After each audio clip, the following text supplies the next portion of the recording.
Bom, então vamos falar sobre as 3 empresas que um holder tem que ter, né? E falando de Brasil, né? Se a gente vai falar de Brasil, vamos pensar no horizonte de 5 anos.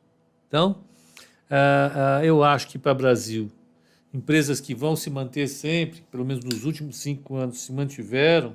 Eita, ó, consegui soltar meus óculos. Espera um pouquinho. Nos últimos 5 anos, nós tivemos presentes o tempo todo nas carteiras que foram bem, nas minhas carteiras em particular, né, são empresas que dizem respeito ao que o Brasil tem de forte, né? Então, eu acho que uma empresa como a Vale, com todos os problemas ambientais que ela tem que ter, ainda é para se manter na carteira, né? Eu acho que, afora ela, né, empresas que estão sempre inovando, né, e que são importantes, que têm mostrado uma boa gestão, têm respondido bem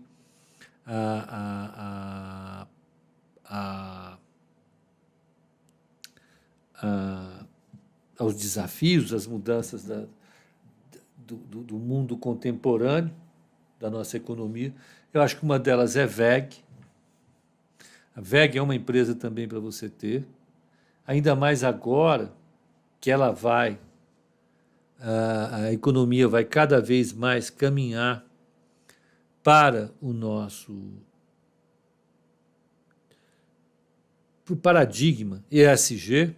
Então, você vai ter que pensar em meio ambiente, ela está colada nisso. Você tem que pensar em governança, ela está nisso. E você tem que pensar no aspecto social, ela está nisso.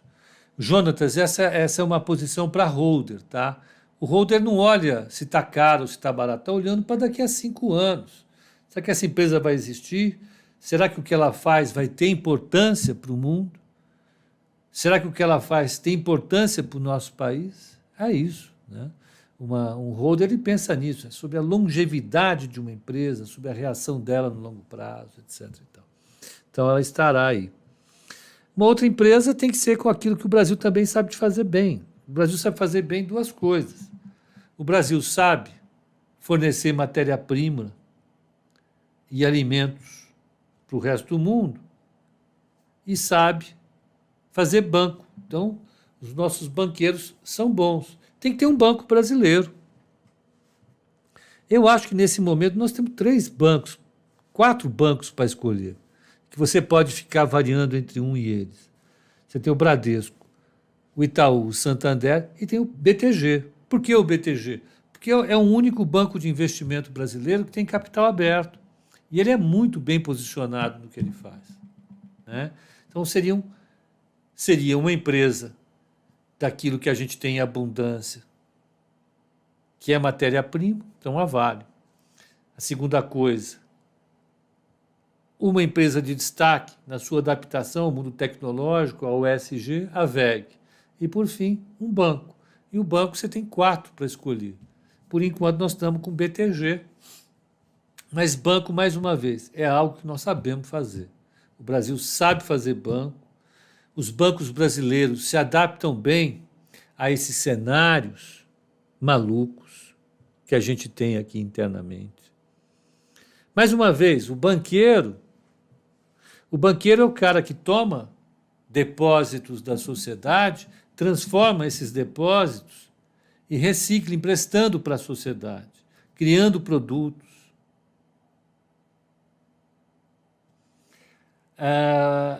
O banqueiro sabe fazer isso. E no Brasil, como você tem uma volatilidade muito grande, a inflação elevada, o dólar oscila, a política é incerta um pouco mais do que em outros lugares, você tem todo esse tipo de incerteza, o banqueiro tem que ser bom. Então imagine você quando um investidor estrangeiro vem para cá, com quem que ele vai falar? Quem é o banqueiro dele no Brasil? É um desses 4.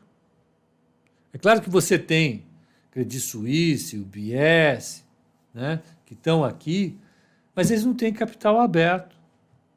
Tirando esses, quem tem capital aberto e que faz esse trabalho? São esses 4 bancos. Então, eu acho que para holder são esses. E, lembrando de uma coisa, muita coisa deve mudar nos próximos 5 anos e a gente, com certeza, deve ter uma mudança nesse cenário. Né? Deixa eu pegar uma coisa aqui.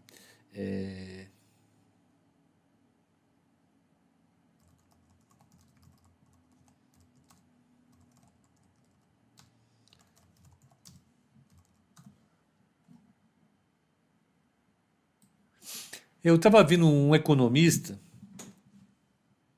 Esse economista ele já ficou famoso porque ele previu que a Bolsa ia bater 200 mil pontos daqui a 3 anos. Ele falou isso em 2006. E ele continua fazendo sucesso. É um cara de sucesso. Ele tem canal de internet, ele bomba. Bom, ele falou outro dia o seguinte: imagine que você estivesse no começo do século XX, em 1900, você dormisse e acordasse 20 anos depois. Agora, imagine se você estivesse em 2000, dormisse 20 anos e acordasse em 2020. A quantidade de coisas que aconteceram de 2000 a 2020 é infinitamente superior ao que aconteceu entre 1900 e 1920. Surgiu grande revolução, surgiu o WhatsApp, Instagram, bababá, bababá, bababá. Dizendo o seguinte, que o ritmo de transformações que a gente tem no mundo hoje é um ritmo muito mais frenético do que a gente jamais viu em todo o período da história. Eu fiquei chocado, porque isso contraria o que eu penso em termos da história. E aí eu tentei aceitar o que ele disse e fui ler um pouco aí alguns livros de história, rememorar o que teria acontecido com um homem que dormiu, uma mulher, que dormiram em 1900 e acordaram em 1920. Gente, a quantidade de empresas que surgiu nesse período, de novas tecnologias, no setor de transporte, no setor de energia, no setor de telecomunicações, sem falar que você teve a Primeira Guerra Mundial, você teve a gripe espanhola. O cara que dormiu em 900 e acordou em 1920 viu o mundo completamente mudado. A velocidade de transformação que a gente tem no mundo é gigantesca, desde que as forças que operam a sociedade capitalista, a sociedade de mercado, começaram a operar a Revolução Industrial. Né? Tem um livro fantástico que eu li na minha adolescência e que marcou demais a maneira como eu vejo o mundo, que é de um historiador inglês, chama A Era das Revoluções. E ele fala das 2 grandes revoluções. A Revolução Francesa, que estruturou a política moderna, o regime político da democracia, que foi a melhor forma que você encontrou para organizar a civilização baseada na economia de mercado, e a Revolução Industrial. Desde que essas 2 coisas aconteceram, as mudanças acontecem de maneira frenética o tempo todo. Né? Então, o cara que dormiu em 2000 e acordou em 2020 viu muita mudança. Mas, proporcionalmente, talvez ele não tenha visto tanta mudança como o cara que dormiu em 1900 e acordou em 1920. Né? Por que eu digo isso? Porque a gente está falando em holder. O holder é aquele cara que vai montar uma posição olhando para um longo período. É o cara que vai pegar uma empresa hoje e vai falar, olha, nós vamos comprar essa empresa porque ela vai sobreviver durante 40 anos. Ela vai crescer durante 40 anos. Ela vai ser líder do mercado dela durante 40 anos. Ela vai conseguir se transformar esse tempo todo.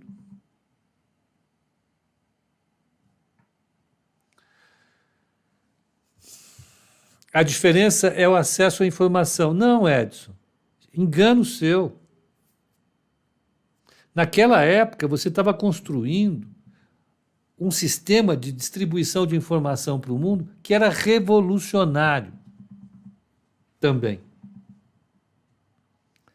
Né? O que nós estamos vendo não é o quanto de informação a gente adquire hoje, mas é o quanto que a gente adquire de informação hoje dividido pelo que a gente adquiria 20 anos atrás. É muita mudança. Então, voltando à nossa história, a gente tem que ter 3 empresas que vão estar vivas, elas vão estar nos seus mercados e vão estar sempre reagindo aos seus competidores, produzindo novas tecnologias e se mantendo e remunerando os seus acionistas de maneira bastante sólida. Bastante sólida. Né? É essa a ideia. Não é, nós vamos comprar uma ação para no mês que vem dar uma porrada. Ah, a carteira dele foi bem. Não é isso. Nós estamos olhando agora e falando quem vai ficar na liderança dos mercados durante todo esse período. Primeiro, a gente precisa entender o que é o nosso país. O nosso país, em 20 anos, vai continuar sendo, grosso modo, esse país. O quê? Um país que produz essencialmente alimentos e matérias-primas, é um país que não tem uma estrutura razoável para produzir tecnologia, né? É um país que vai fornecer isso. Tem uma grande área de serviços e que talvez, em algum momento, acorde para a responsabilidade de dar uma educação significativa para o seu povo, mas é isso que a gente vai ter. Pensando assim como holder, a única coisa que eu penso é em montar esses 3 setores. Né? Então, um setor daquilo que nós fazemos bem, o quê? Mineração, matérias-primas. Então, mineração. Porque o petróleo, nós sabemos que durante esse período, o petróleo vai perder muita demanda. A segunda coisa, banco. A gente sabe fazer banco. A gente sabe fazer banco. Mais uma vez, a gente sabe fazer banco. Ser banqueiro aqui nesse país não é para qualquer um, não. E a terceira coisa é uma empresa que a gente tem e que dá para a gente confiar que ela vai estar em vários setores, ela se diversifica, vai estar em vários lugares do mundo e vai estar permanentemente sendo bem conduzida, porque tem um sistema de governança que é ótimo, que é a VEG. Tá? É a VEG. Pepo, apesar da VEG ser a melhor industrial brasileira, você realmente acredita dela numa perspectiva de 50 anos? Acredito. Eu me sinto mais confortável em pensar nela nos próximos 50 anos do que nos próximos 3, 4 meses. Bate também com os 3 fatores do Fama e Frente. Exato, a ideia é essa. É ir atrás desses caras, o Fama Frente, né? Que são dois teóricos importantes de finanças, e que a gente discutiu alguma coisinha deles no curso, o Kate fez o curso e está aproveitando para lembrar. Então, a ideia era essa, mostrar as 3 empresas brasileiras, que vão continuar liderando seus mercados e que devem ser parte de uma carteira, com certeza, de qualquer holder, de qualquer pessoa que vai ter investimento por X anos. PP, as empresas de agro. As empresas de agro têm um critério que elas não conseguem resolver para a gente ainda, que é o de governança. As maiores beneficiárias do agro são as grandes tradings do mundo. Tem empresas locais, mas são todas de capital fechado. É isso. Então, gente, é basicamente isso. Essa é a nossa visão. E a minha perspectiva é de que o mercado amanhã, no último dia do mês, deu uma melhorada aqui no Brasil.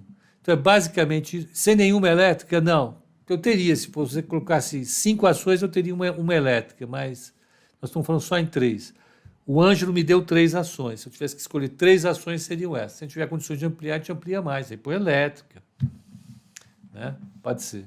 Então, gente, é basicamente isso.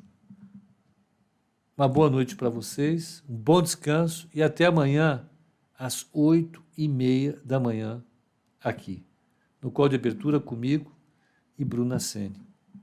Até lá.